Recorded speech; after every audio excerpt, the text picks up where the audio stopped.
Maybe a little time off for some green beer. The presidential candidates giving their campaigns a day off, which provided Senate Democrats with the perfect opportunity to use that vacuum to their advantage.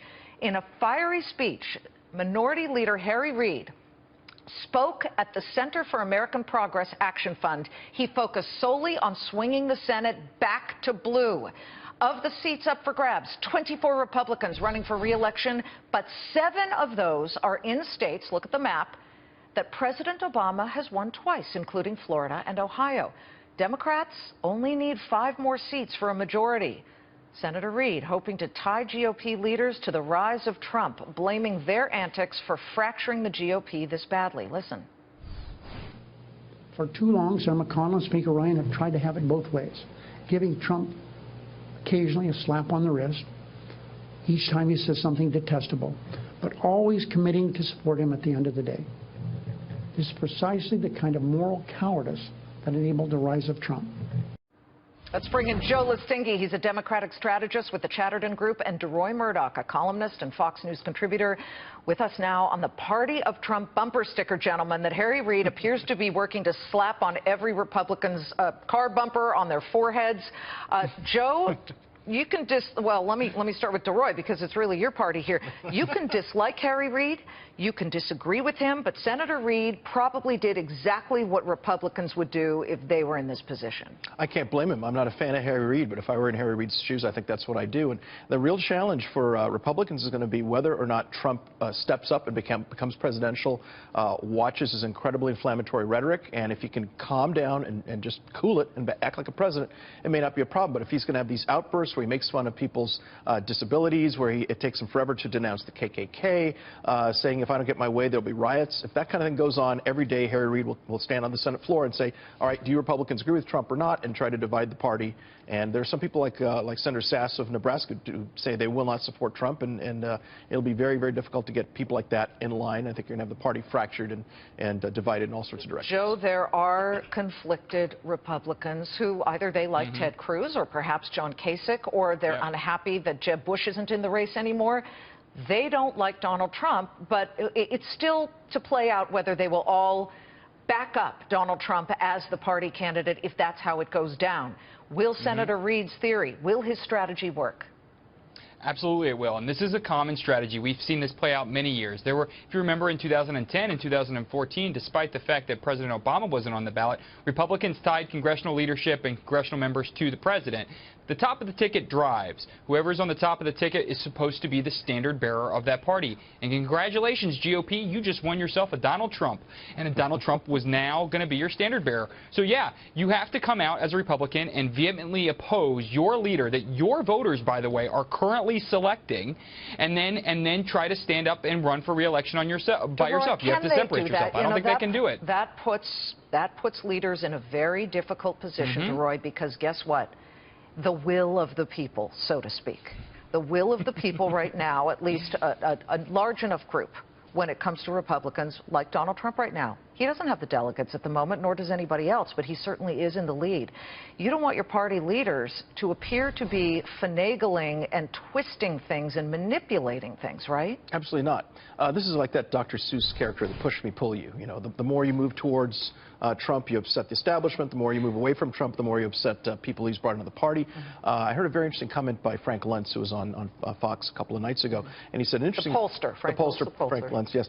That Trump is bringing in a lot of Democrats, and that generally is a good thing, but what they may do is vote for Trump for president, and then down the line vote Democrat for U.S. Senate and U.S. House. And you may actually find Trump perhaps winning the White House while also losing Congress. Well, just as Donald Trump, Joe, might be bringing in Democrats, Hillary Clinton might be bringing in some centrist Republicans. Not many of those. It definitely sounds like it, right? I mean, with all these people, especially these elected officials who keep saying, I can't support Donald Trump, I can't do this, I can't do that. Well, then what other option do you have? You're going to sit the race out?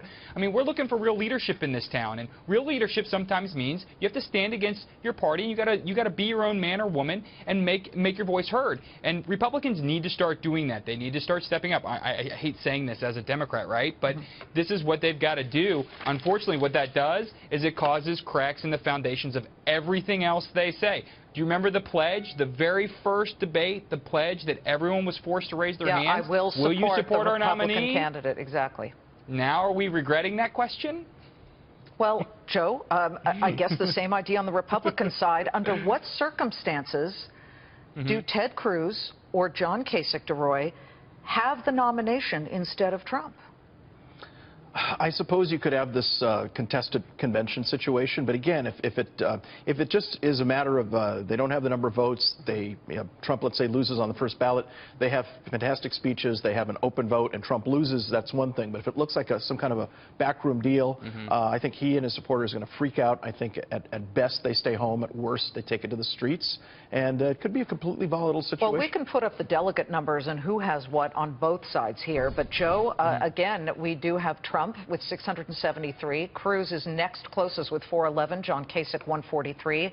To the Democrats, Hillary is well ahead of Bernie Sanders. And now you actually even have a top Obama fundraiser and Democratic strategist who's calling for Bernie Sanders to drop out so that they can coalesce behind Hillary. That almost puts us on the, you know, when you talk about us as voters, that puts voters overall on both sides with the same conundrum.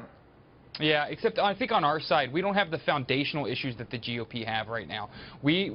I was a Bernie supporter. I voted in Virginia for Bernie, but I like both of my candidates equally. I just like some of the things Bernie's talking about. I know Hillary is now listening to them. If you've listened to her message, she is using some of the similar language. And it's because we are arguing on our side over nuances, small differences, reduced college versus free college. We're setting long-term goals that our party can believe in versus short-term realistic goals to get there. It actually works well together.